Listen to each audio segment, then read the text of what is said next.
Assalamualaikum warahmatullahi wabarakatuh. Perkenalkan, nama saya Farid Khairul Anwar dari program studi psikologi semester 4 kelas A dengan NIM 24300816. Pada kesempatan kali ini saya akan mempresentasikan materi tentang ilmu pengetahuan yang ditujukan untuk memenuhi tugas akhir mata kuliah Al-Islam dan Kemuhammadiyaan 4 dengan dosen pengampu Bapak Dr. Ius Herdiana Saputra, MSI. Sebelum saya mulai, nanti apabila terdapat kesalahan dalam penyampaian bisa disampaikan lewat kolom komentar. Terima kasih. Yang pertama yaitu tentang pengertian ilmu pengetahuan. Ilmu pengetahuan secara umum adalah hasil dari proses berpikir, pengamatan, dan penelitian yang sistematis terhadap suatu objek. Dalam perspektif Islam, ilmu pengetahuan tidak hanya mencakup aspek rasional dan empiris saja, tetapi juga wahyu sebagai sumber kebenaran yang tertinggi. Selanjutnya, kategori ilmu. Nah, dalam Islam, ilmu itu dibagi menjadi dua kategori utama. Yang pertama yaitu ilmu nakli atau wahyu, yang mana ilmu ini bersumber dari Al-Quran dan hadis. Sudah kita pahami, wahyu berarti dari Allah turun berupa Al-Quran dan hadis. Itu yang namanya ilmu nakli. Kemudian yang kedua ada ilmu akli atau akal, yaitu ilmu rasional, yang mana ilmu ini yaitu ilmu yang diperoleh melalui akal dan pengalaman. Berarti bisa dikaji lebih dalam terkait ilmu tersebut gitu. Selanjutnya perintah mencari ilmu. Yang pertama Quran surat Al-Alaq ayat 1-5 yang artinya bacalah dengan menyebut nama Tuhanmu yang menciptakan. Sudah kita pahami ya, surat Al-Alaq, Iqra bismi rabbikal ladzi khalaq, khalaqal insana min 'alaq, Iqra wa rabbukal akram alladzi 'allama bil qalam. Itu perintah untuk membaca, bacalah. Jadi pertama yang kali perintahkan itu bacalah, membaca gitu. Kemudian yang kedua, hadis Nabi Muhammad SAW, menuntut ilmu adalah kewajiban bagi setiap muslim. Kalau dalam Arabnya itu thalabul ilmi fardhatun ala kulli muslimin. Selanjutnya yaitu kedudukan orang yang berilmu. Islam memberikan kedudukan yang sangat tinggi kepada orang-orang yang berilmu. Hal ini tercantum dalam Al-Quran. Yang pertama surat Al-Mujadilah ayat 11 yang berbunyi yarfa'illahu alladhina amanu minkum walladhina utul ilma darajat, yang artinya Allah akan mengangkat derajat orang-orang yang beriman di antara kamu dan orang-orang yang diberi ilmu beberapa derajat.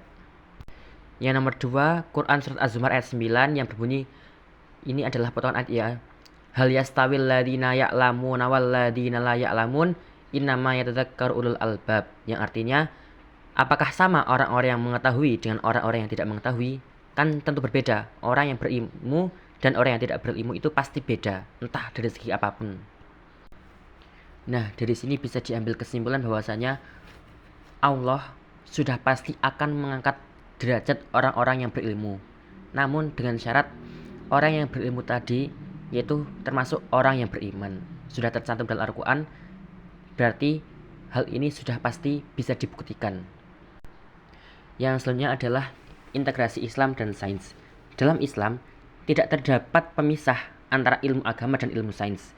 Keduanya saling melengkapi dan berasal dari sumber yang sama, yaitu Allah SWT. Jadi entah ilmu agama ataupun ilmu sains itu sama-sama bersumber dari Allah SWT, seperti itu. Nah, sains dalam Islam dipandang sebagai sarana untuk memahami tanda-tanda kebesaran Allah di alam semesta. Oleh karena itu, pengembangan ilmu pengetahuan harus tetap berlandaskan nilai-nilai tauhid. Nah, dalam integrasi Islam dan sains ini memiliki beberapa prinsip. Yang pertama, sains tidak boleh bertentangan dengan nilai-nilai Islam. Seperti contoh misalkan dalam ilmu sains modern, pembahasan mengenai proses penciptaan manusia itu nantinya tidak boleh bertentangan dengan ilmu penciptaan manusia yang terkandung dalam ilmu agama, seperti itu. Sebenarnya juga ilmu astronomi barat atau astronomi modern nantinya tidak boleh bertentangan dengan nilai-nilai Islam, seperti itu. Yang kedua yaitu ilmu digunakan untuk kemaslahatan umat. Nah, seiringnya berkembangnya ilmu pengetahuan ataupun ilmu sains itu tidak boleh digunakan hanya untuk kepentingan pribadi, apalagi digunakan untuk tidak kejahatan. Nah, jadi digunakan untuk murni untuk kemaslahatan umat. Dan yang ketiga, pengetahuan harus membawa manusia semakin dekat kepada Allah SWT. Nah, jelas ini tujuannya. Tujuan utamanya adalah ketika berkembangnya ilmu sains atau ilmu agama, itu nantinya memang murni tidak hanya untuk sebagai menambah wawasan atau menambah pengetahuan saja, tetapi digunakan untuk mendekatkan diri kepada Allah Subhanahu wa taala. Nah, kesimpulannya adalah ilmu pengetahuan dalam perspektif Islam merupakan sarana penting untuk memahami kebenaran dan mendekatkan diri kepada Allah Subhanahu wa taala. Nah, jelas ketika ada ilmu pengetahuan berkembang, ada ilmu.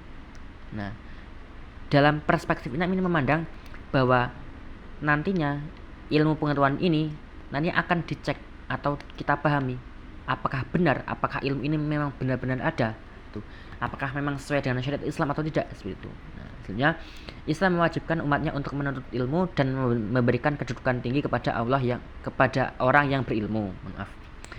Jelas sesuai dengan nas Al-Quran tadi bahwa orang yang berilmu nanti pastinya akan ditinggikan derajatnya oleh Allah Subhanahu wa taala.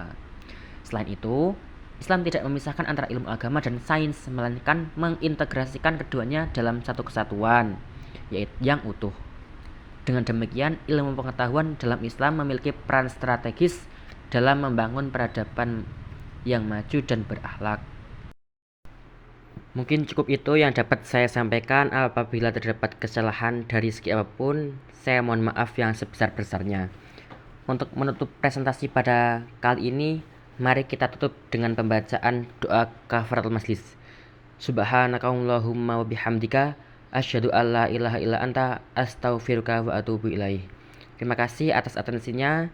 Saya akhiri, wassalamualaikum warahmatullahi wabarakatuh.